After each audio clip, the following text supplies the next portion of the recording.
By the late 20th century, Hollywood had a problem.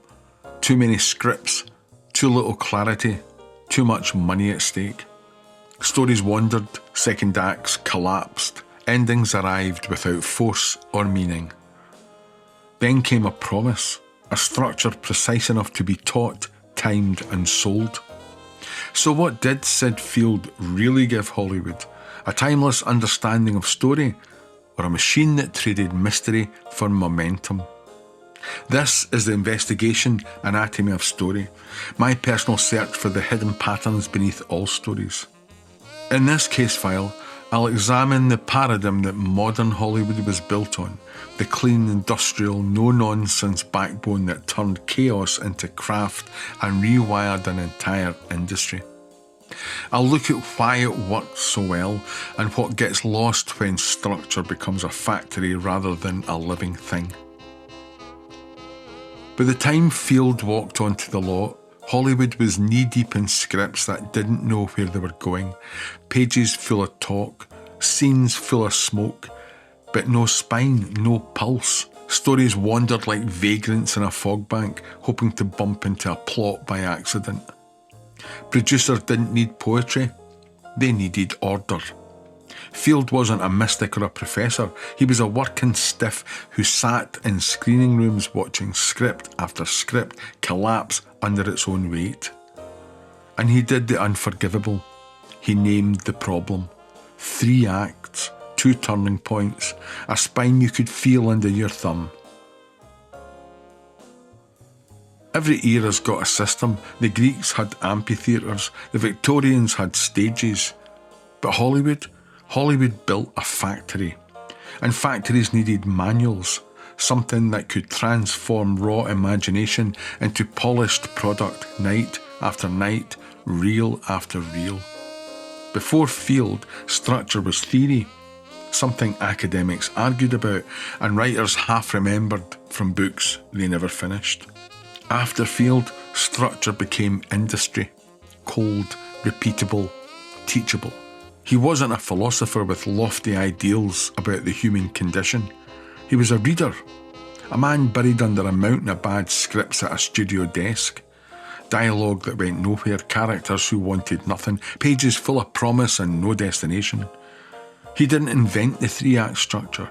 He branded it, packaged it, sold it to a town desperate for certainty in an uncertain business. So he did what Hollywood always does when faced with chaos. He streamlined it.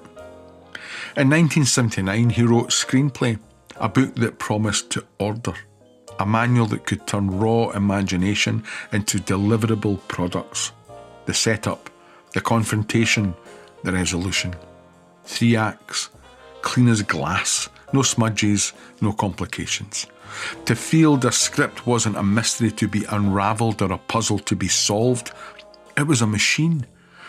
Build one right, assemble the parts in the correct order, and the machine would run every time. Field didn't just divide stories into 3 acts. He gave each one time codes, a precise moment when the gears should shift. Page 30, plot point 1. Page 90, plot point 2. No myth, no magic, just mathematics. He taught that Act 1 sets up the story, introducing the protagonist and their world before disrupting it with an inciting incident. Act 2 complicates it, throwing obstacles in the hero's path, raising the stakes.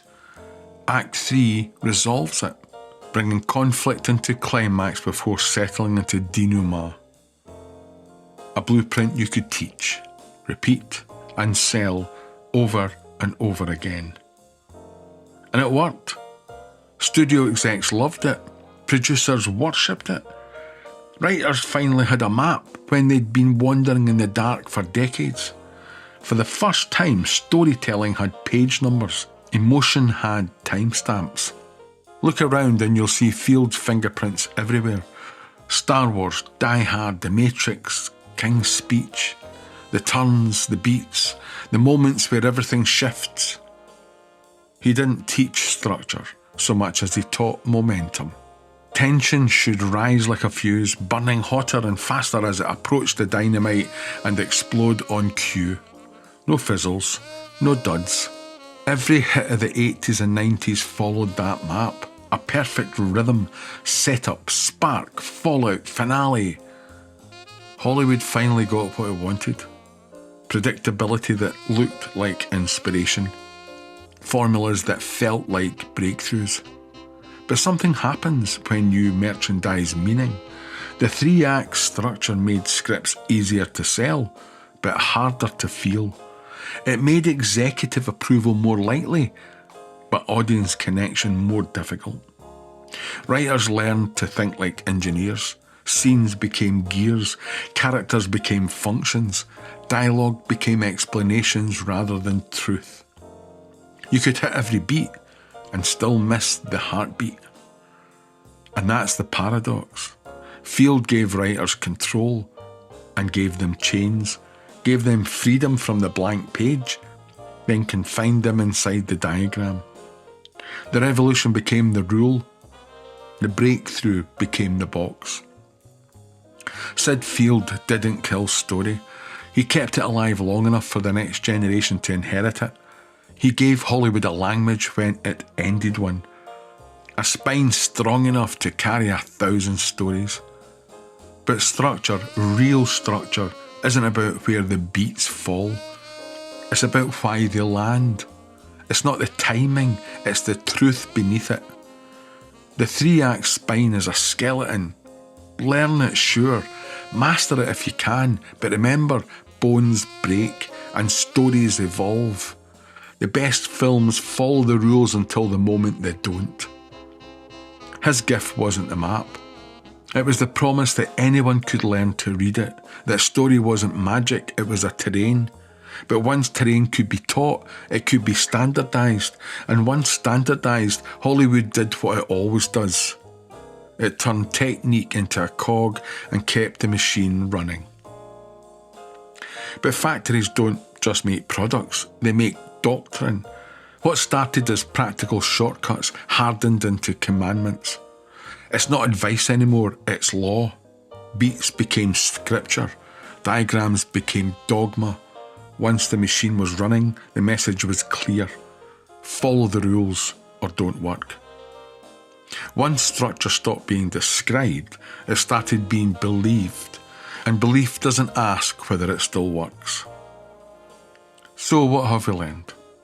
Syd Field didn't give Hollywood a timeless understanding of story. He gave it a working model. A way to move scripts through a system that was choking on volume and needed momentum more than mystery. The problem wasn't the model, it was what happened when a tool became doctrine. When a method designed to describe stories was treated as the reason they worked. Field didn't trade mystery for momentum. The industry did, and when the roads drew dull, it blamed the map. And if you want the case files in your hands, there's a downloadable PDF waiting below. It's your written brief for everything we've covered here and how to use it in your own work. Details are in the description. What happens next depends on what you do with it. I'm Terry Dre, and this is Investigation Anatomy of Story. Case file number 2 is now closed. Till the next one opens, be seeing you.